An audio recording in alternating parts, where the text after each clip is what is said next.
Here I have LG X Cam, and let me show you how to enable the mobile hotspot on the following device. So at the very beginning, let's start by using your home screen. Here you have to find and select the settings list, the settings icon. Let's choose the networks, it is the first tab. Here you have to choose tethering.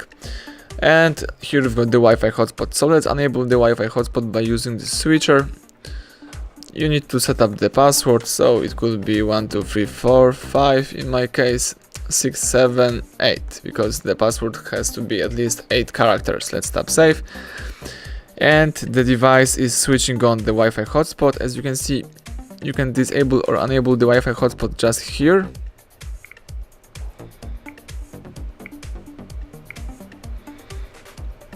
And you may also set up the Wi-Fi hotspot by choosing the setup Wi-Fi hotspot. Here we've got the Wi-Fi name, the security type, the password. Right now we are using the following password that you typed in previously, the maximum number of users, and you may also show advanced options right here, for example to choose the broadcast channel. You can also see the connected devices list and choose timeout. For example, you can switch on the hotspot for exact period of time, or you can switch off timeout, so you can just decide yourself when you would like to disable the hotspot. So that's it. Thank you for watching. Please subscribe our channel and leave thumbs up under the video.